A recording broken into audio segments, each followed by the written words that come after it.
Class, it's Professor McGuire, and I want to take a few minutes to go over the next lesson plan, which is lesson plan number 3. And this will be about integrating engagement strategies into literature. So let me go ahead and share my screen with you. Okay, here we go. All right, so engagement strategies. So what you're going to do is you're just going to continue with your lesson plan template that you've been working with. Just continue on with moving from lesson plan number 1 and 2 now into number 3. Keep everything pretty much the same. Just add your name into the information. Where it says topic or unit of study, just put the title of the text that you're using, and then don't forget the grade level that you're focusing on. As far as the standards are concerned, keep in mind those need to be the reading or literature standards, since this is the methods for literature or reading class. Let's see, the differentiated instruction, just leave that the same way it is. Oh, one note on the standards. Again, if you are living in Arizona, I've got the placemats with the standards for 6th through 12th grade linked right in there. But if you're teaching in another state or plan to teach in another state, just go ahead and use the reading and literature standards from the state that you'll be in. At this point, it's really just a continuation of what you've been doing. You've got mini lesson 1, 2, 3, and 4. You can think of that as like Monday through Thursday. You are more than welcome to write like where it says page range to be read. You can always say that this may take 2 or 3 days to complete. That way you kind of give yourself that little cushion that you need. Don't forget that your objective needs to be measurable somewhere in that assessment, that check for understanding section. You can have a bell ringer if you'd like. Some days you might have those, some days you might not. And those can consist of, whatever you feel is like a great way to, start the class off. There should be some kind of like small lesson that you're teaching, and then some independent practice or even small group practice, such as like discussions, that kind of thing. You'll also need to list any of the materials or resources or technology that you would be using in the lessons. And then that reflective paragraph, just go ahead and talk about what were some of the engagement strategies that you feel that you used really well in some of these lessons. So let's talk about some engagement strategies. I'm going to go over some, but there are certainly more. So one of them that I like is called 3-2-1. It's a really quick way just to help your students to process something that they've read.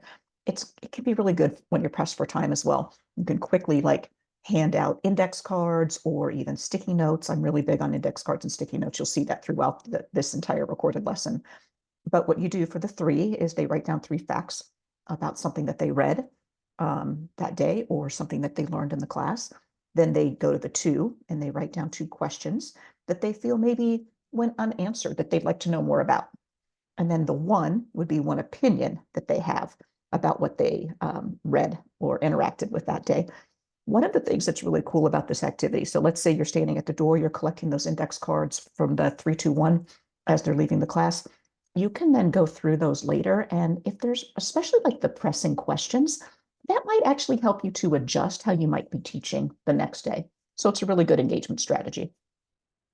Another one is called the A to Z topic summary. Let me go ahead and move my video so that you can see the entire screen. So this is a really good activity to do, especially like maybe when you finish the book. I think it can be done after you finish a chapter, but it is a good one toward the end of a book as well. They complete it either as an individual, or you could have them do it in pairs. And they do it by writing either a word or a sentence that connects the book for each letter of the alphabet. Now, this can kind of be time consuming. So if you want to speed it up, you can assign the students to work in pairs, or you can assign a letter to each student, or maybe a team, have them write a sentence for that letter rather than the entire alphabet. So it's always nice to have options. Okay, hang on, let me go back to, sorry, my screen here. This to my video, start my video and share my screen, sorry. All right, the next thing I want to show you is an example of this. So an example using the like To Kill a Mockingbird, you can see that what I did is I put the A to Z down the left-hand side, and then I put in different sentences. So I did this with sentences, not just words. So like the A would be Atticus defends Tom Robinson in court. B would be Boo Radley hides things in the tree for Jem and Scout, and so on. Obviously, I haven't finished this one, but it gives you an example of how students could do it. So like the E, evidence.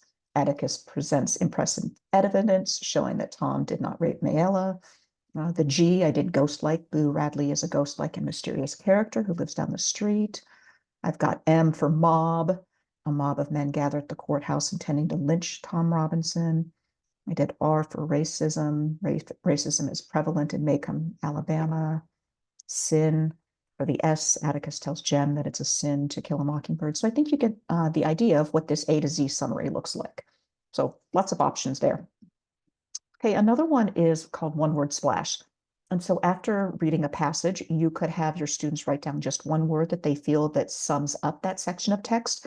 Now, while this may seem like it's overly simplistic, it does kind of require the students to dig a little bit deeper to go really to another layer of what they've been reading. So for example, I might do a word splash for the word innocence in regards to Kill a Mockingbird. You know, Scout was losing her innocence as she was kind of discovering that her town really wasn't as wonderful as she thought it was, but it was full of some hatred and bigotry and racism. There's a loss of innocence for like Mayella, whose father was the one that beat her. And there's a loss of innocence in the Black community, especially with Tom Robinson being falsely accused of rape and then being murdered for that after being convicted. So one word splash is another engagement strategy. Another one is quick write. As I mentioned before, I'm really big on index cards and sticky notes. I usually have a pile of those laying around so that I can do things on the fly as needed. A quick write is just where you would ask a question about a passage that they've read, and then they write a response to that. You could have them share that with a neighbor. Maybe they could share it with the entire class. Sometimes you might just want it to be done privately where, again, they hand it to you on the way out the door. So for example, for To Kill a Mockingbird, maybe something that I would do after reading like the first couple of chapters, I might say, based on what you've read so far, would you rather be friends with Scout, Jem, or Dill? And explain why. So again, another engagement strategy. Okay, let me hide my screen again so you can see the entire thing. So a gallery walk is another really good one. Kind of gets kids out of their seats. They can go and see what their peers have done.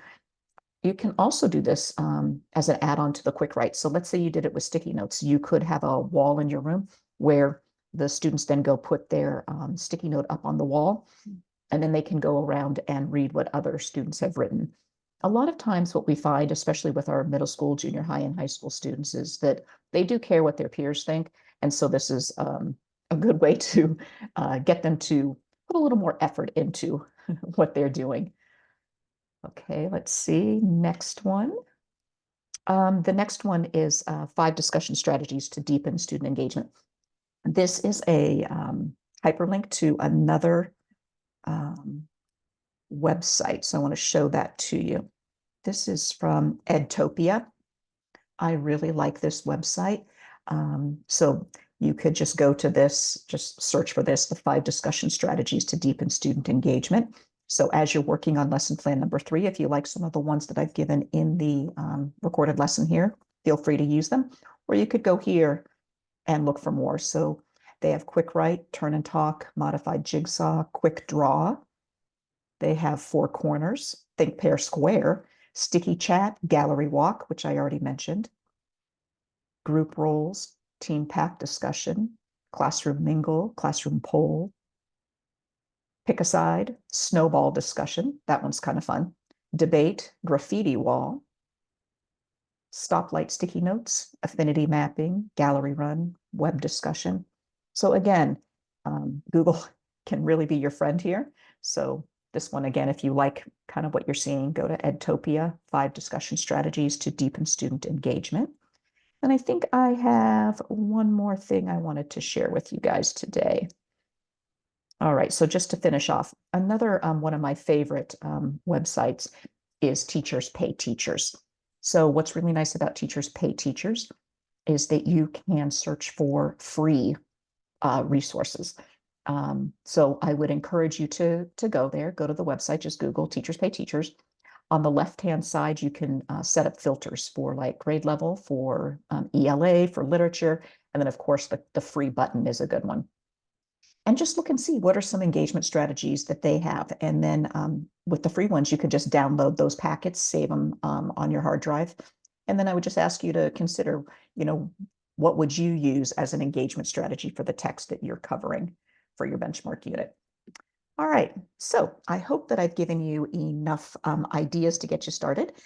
Just go ahead and continue with lesson plan number 3. So when you submit it, I will already see lesson plan number 1, number 2, and then number 3 will then be added to it. So anyway, have fun with this and enjoy creating lessons for the book that you have selected. I look forward to your lesson plans. Bye-bye.